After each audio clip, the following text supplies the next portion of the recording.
What if one of the biggest obstacles to building wealth isn't your income, your job, or even the economy, but a monthly payment you've already accepted as normal? Not something dramatic, not something reckless, just your car. Let's take a fairly typical scenario in the United States or Europe. You're in your late 20s or early 30s. You have a stable job. You did what you were supposed to do. Your annual salary is around $65,000. After taxes, that's roughly $4,000 a month in your bank account. Now let's look at where that money goes. Rent or mortgage, $1,500. Utilities, groceries, insurance, around $800. Student loans or other obligations, $400. You're now left with about $1,300. And then there's the car. Your monthly car payment, $450. Insurance, $150.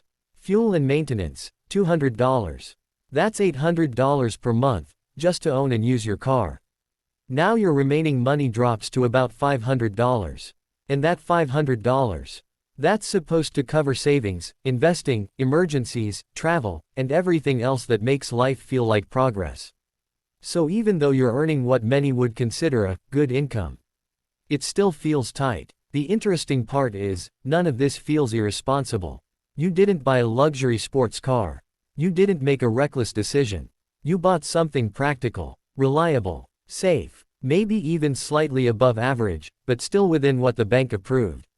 And that's where the problem quietly begins. Because the system doesn't stop you from making a decision that limits your future. It normalizes it. Car payments, EMIs, monthly financing, they're presented as standard adult behavior. Not as trade-offs. Not as long-term financial constraints. Just part of life. Let's slow this down and look at the numbers. That $450 car payment. Over 5 years, that's $450 times 60 months equals $27,000. Now add insurance and fuel over the same period. Roughly $350 extra per month. $350 times 60 equals $21,000. So over 5 years, your car costs you about $48,000. And that's for something that is going down in value every single day. Now here's the part most people never calculate. If instead of committing to that payment, you invested $450 per month into a basic index fund earning around 7% annually. After 5 years, you'd have roughly $32,000. After 10 years, about $78,000. After 20 years, over $230,000. Same money, different direction. So why do smart, responsible people make this decision every day? It's not because they don't understand money. It's because of how the decision is framed. When you walk into a dealership, or browse online, you're not shown the total cost. You're shown the monthly payment. Only $399 per month. Affordable. Within your budget. Your brain doesn't process that as a $30,000 decision. It processes it as something small. Manageable. Just another bill. And psychologically, that's powerful. Because humans are wired to optimize for the present.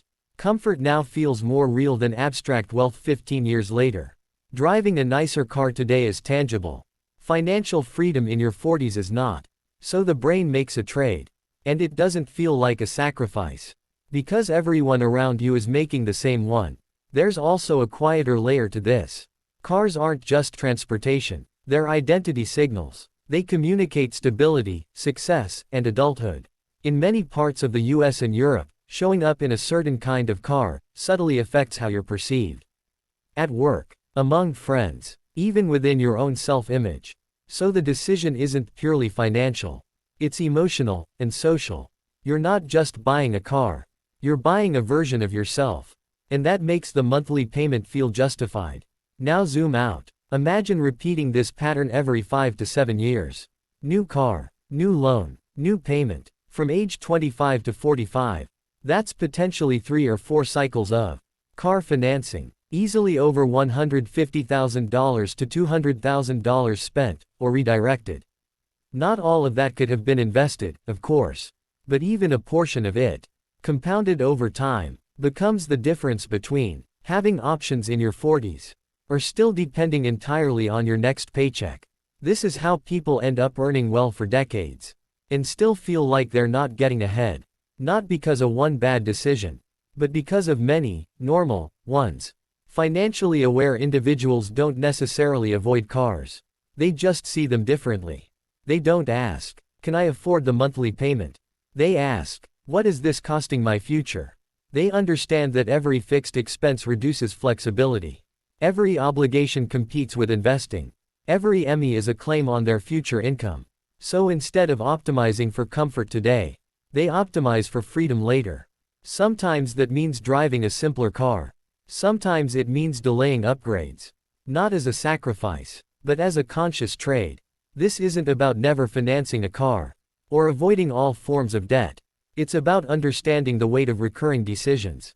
Because wealth isn't usually lost in one big mistake. It's slowly redirected, through payments that feel small, but add up over time.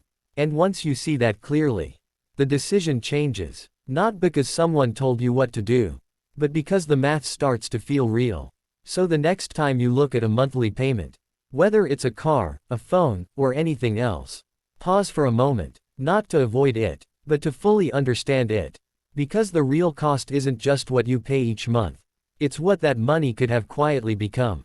If you found this perspective useful, you can subscribe for more calm, realistic breakdowns like this.